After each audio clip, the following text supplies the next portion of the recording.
زمانہ بہت پرانا ہے۔ عرب کی سرزمین پر ایسی قوم آباد تھی جو طاقت، دولت، ہنر اور شان و شوکت میں بے مثال تھی۔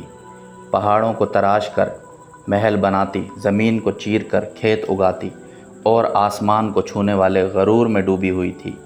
یہ تھی قوم سمود، جنہوں نے حضرت نوح علیہ السلام کے بعد زمین پر حکومت کی، مگر افسوس، جتنے اونچے محل اتنا ہی گہرا شرک۔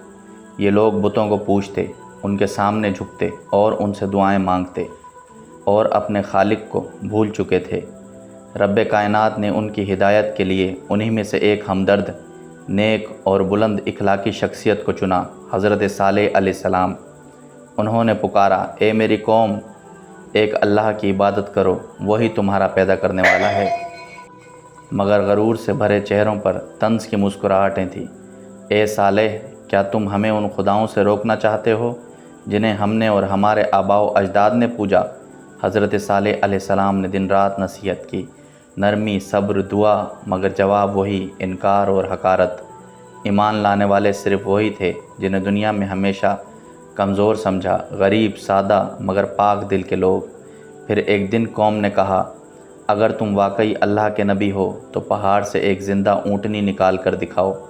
ایک لمحہ، ایک دعا، اور پھر حیرت انگیز لمحہ، جب پہاڑ چیخا، زمین تھر تھرائی اور پتھروں سے ایک جیتی جاگتی، دل دہلانے والی عظیم اونٹنی نمودار ہوئی۔ آنکھیں پھٹی کی پھٹی رہ گئیں۔ یہ کوئی عام اونٹنی نہ تھی، یہ اللہ کی نشانی تھی۔ حضرت صالح علیہ السلام نے خبردار کیا، یہ اللہ کی اونٹنی ہے، اسے نقصان نہ پہنچانا، ورنہ دردناک عذاب تم پر نازل ہوگا۔ کچھ دن سب خاموش رہے۔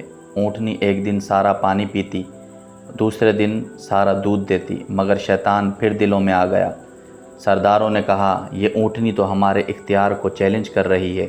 سازش تیار ہوئی۔ ایک عورت نے ایک نوجوان کو بہکایا، پھر 9 بدبختوں نے مل کر اللہ کی نشانی کو قتل کر ڈالا۔ زمین کانپی، آسمان رو پڑا۔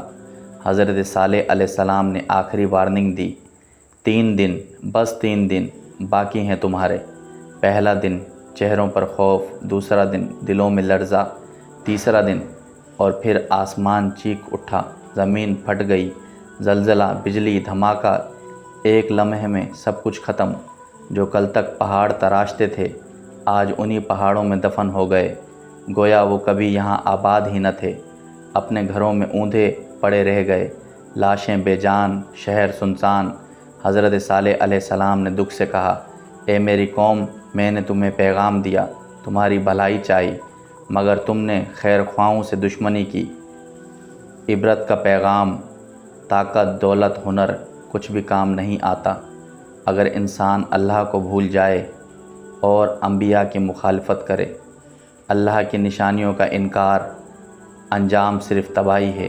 یہ کہانی نہیں، واقعتاً ایک ایسا سچ ہے جسے صرف عقل والے ہی سمجھ سکتے ہیں۔